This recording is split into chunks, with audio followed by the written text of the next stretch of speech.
my first beginning with Kenny was he was mentioned to me by Don Ellis, who was working in talent development under Clive Davis uh, at the end of my tenure with Poco in the summer.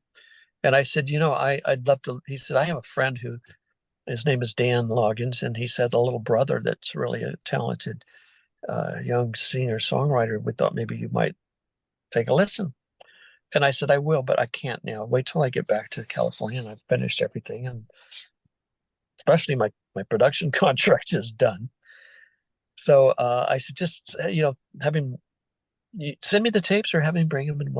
So that around Christmas time, I think at the end of that year, that was 1970, um, I get a call from this guy and says, my name's Kenny Loggins. And I was told to give you a call and uh, maybe we get together and listen to some tunes. And I said, yeah, sure. I said, come on by. I said, let's do it. So having talked to Don, I assumed that Kenny was bringing some tapes. And so he arrives and here's this tall guy with a part in his hair and braces on his teeth, in a velour shirt, wearing a pair of jeans that looked like he had a load in his britches. Uh, I go, hey, come on in. So he came in, we chatted for a while, and it was very bull. And I said, so I'd like to hear some of your music, your tapes. And he goes, I haven't got any tapes. I said, oh, I said, Don said you had some tapes. Oh, no, I don't really have any. I said, well, then pull out your guitar. He's, well, I don't own a guitar. And I thought to myself, my wife is pulling a stump on, but these guys, they're doing something to me here because here I get this call. They're excited about, and there's no tapes. So at that moment, I felt a little like, what should I do? I said, well, I'll tell you what, I have a couple of guitars over here, acoustic guitar. So you want a nylon or do you want maybe like a steel string? He goes, I'll take the nylon. So I had a Sony 850, TC 850 set up and a microphone that was working on. And I put a little footstool there and I sat him down. I said, there's the tape recorder. There's the microphone. Tell me when you want me to press record. So I popped the record button and he sang Danny's song. He sang House at Pooh Corner. He sang the Hivala song called My Love's Gonna Tumble on You, Old Black Smoke, a couple of songs we never really released. But the point is that I wasn't sure what to think. My wife, after he left, my wife says, well, what do you think? And I said, I don't know what to think here because, man, most of the stuff he's doing is folk music. And I said, God, we're already into, Delaney and Bonnie and Dave Mason and Leon Russell. I don't know what I would do with this. And so a couple of days went by and I called him up again and he came by and I wanted to see how good of a guitar player he was because person who doesn't own their guitar, you kind of wonder. So I gave him a guitar and we'd play around and I was messing around with Pooh Corner and I said, let's try something more Baroque on this, something that would be more, um, you know, just have a finer feel to it. Um, and so we started playing around with that and he was really good at it. And then we started talking more. I said, what kind of music do you like? He's, oh, I like it all. He said, I got a job working as a singer-songwriter for this company because I can make my voice sound like anybody. And I said, what are you talking about? He says, well, I can make a song sound like Leon Russell. So he started singing like Leon Russell. He says, I could do Elton John. And he started singing like Elton John.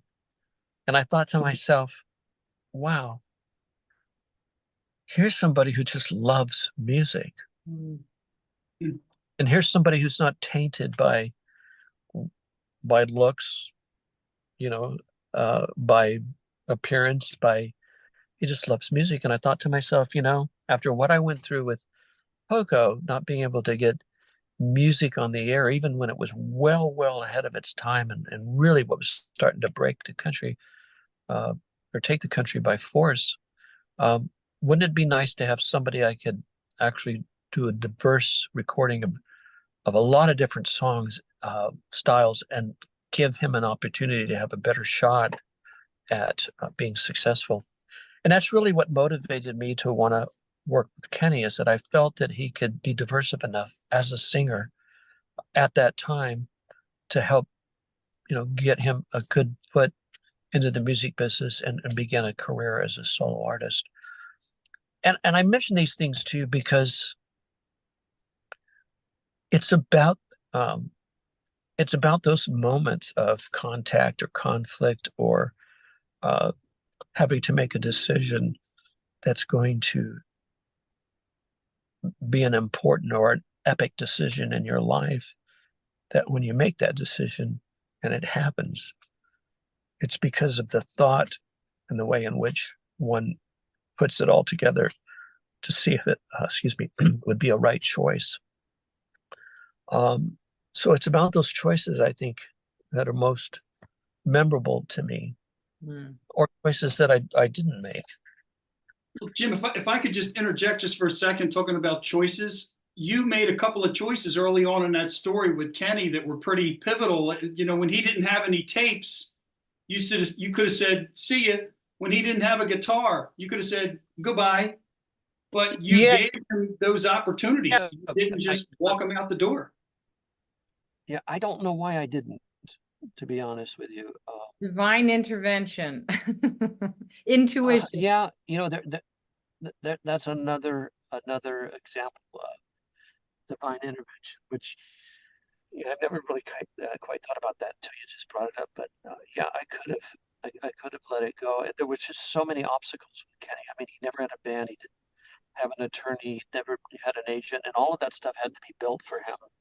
Um, if it in fact was going to happen, um, which was one of the reasons why once we started rehearsing, I had to loan him some of my electrics.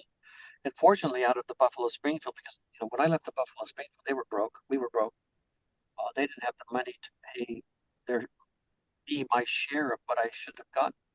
Mm. So I took a bunch of amplifiers instead and put them in storage. And those are the things I put out for Kenny and the band, his band, to use to get him started.